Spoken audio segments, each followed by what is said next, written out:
అంబేద్కర్ కోనసీమ జిల్లా ముమ్మిడివరం నియోజకవర్గంలో good Friday వేడుకలు ఘనంగా నిర్వహించారు. క్రీస్తు శిలువ యాత్ర యాగంతోనే మానవాళికి పాప విముక్తి కలిగిందని ప్రత్యేక సందేశకులు ఆర్సీఎం సంఘ ఫాదర్ అన్నారు.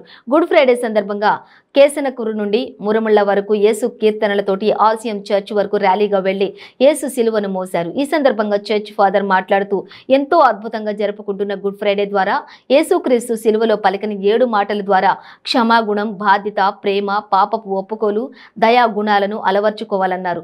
పాపుల కోసమే యేసుక్రీస్తు ఈ లోకంలో జన్మించి శిలువలో రక్తం చిందించి ప్రాణాలు అర్పించినట్లు తెలిపారు. పాపపు జీవితాన్ని వదిలి క్రీస్తు చూపిన మార్గంలో నడిచి పరలోకం చేరాలని బోధించారు. ఈ కార్యక్రమంలో జొన్నడ అజయ్, సూరిబాబు, క్రైస్తవ సంఘం విశ్వాసులు పాల్గొన్నారు.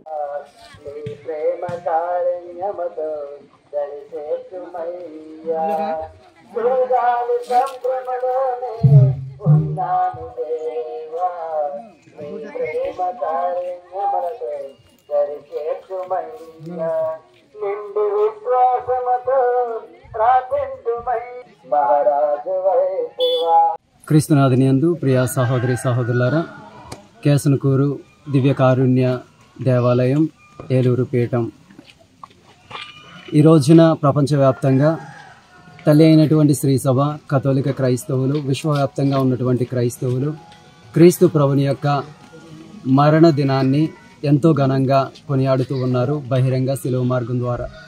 ఈనాడు ప్రపంచవ్యాప్తంగా విశ్వాసులందరూ, క్రైస్తవులందరూ కూడా గుడ్ ఫ్రైడే శుభ శుక్రవారాన్ని జరుపుకుంటూ ఉన్నారు. ఈ ప్రపంచమంతా నమ్మేది ఒక్కటే, యేసు ప్రభు ఈ లోకానికి దేవుడు, రక్షకుడు. ఆయన యొక్క శిలువ మరణం ద్వారా ఈ లోకం పాప విముక్తి నుండి, సాతాను బంధనాల నుండి రక్షింపబడింది. ఆయన్ని నమ్మినటువంటి ప్రతి ఒక్కరూ కూడా ఆయన చేత పరలోక భాగ్యాన్ని పొందుతారు అన్నది అందరి విశ్వాసం.